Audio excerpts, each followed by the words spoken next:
For decades, the Group of Seven summit functioned as a highly choreographed display of Western solidarity. It was the designated stage where the world's most powerful democracies gathered to synchronize foreign policy and project a unified front led by the United States. But the most recent summit, hosted in the French town of Evian-les-Bains, broke that tradition.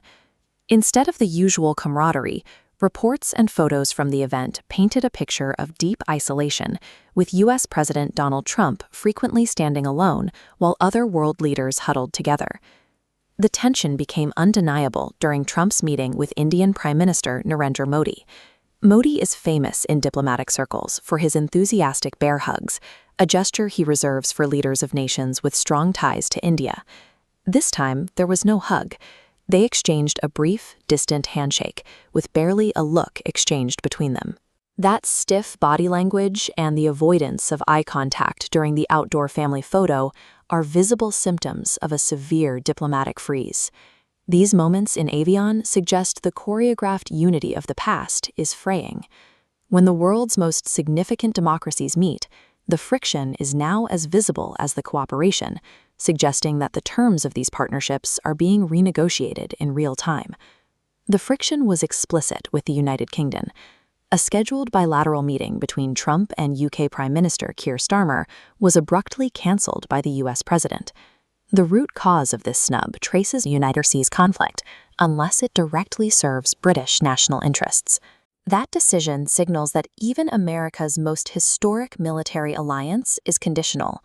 Washington can no longer rely on automatic British military backing without a strict alignment of individual national priorities. This fracturing extends to the Middle East.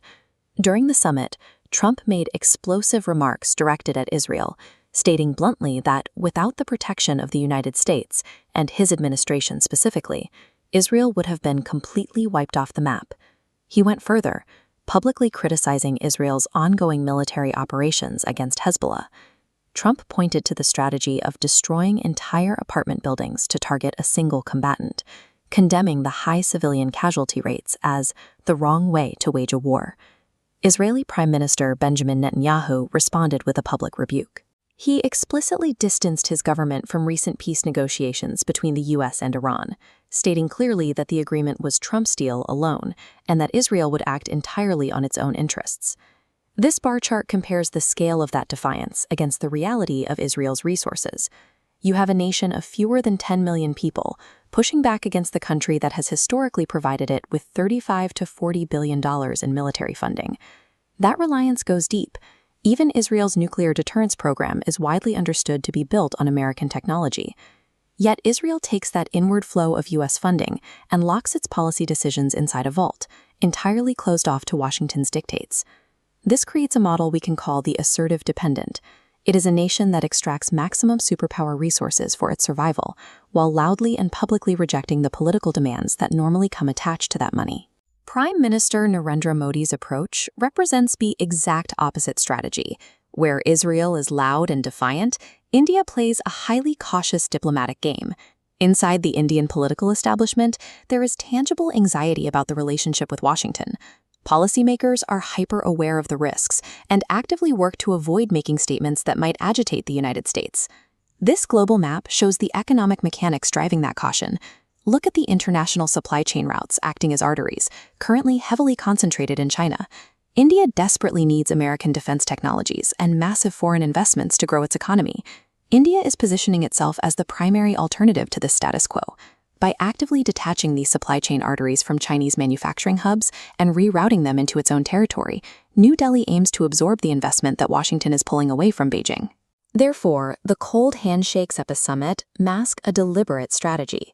India swallows personal friction with leaders like Trump to ensure those supply chains move, ultimately raising their own global per capita income.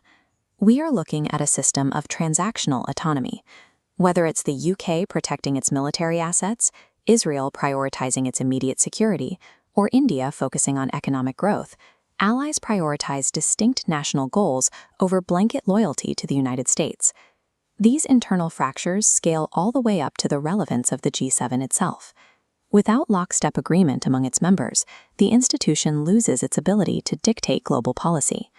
former central bank governor and economist Mark Carney recently offered a blunt assessment of this exact problem.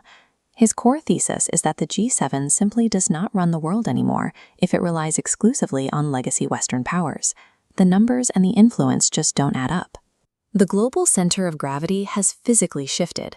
For a summit to have real geopolitical legitimacy today, it requires the permanent inclusion of outreach partners, leaders like Brazilian President Lula da Silva, the Indian delegation, and the leaders of the Gulf states. The G7 meetings increasingly reflect a world where Washington's influence is one factor among many. As the case studies of the UK, Israel, and India show, the special relationship is being replaced by a network of free agents, each navigating a landscape where legacy loyalty is secondary to immediate national interest. If you value clarity over chaos, explore more on Clear Lens X.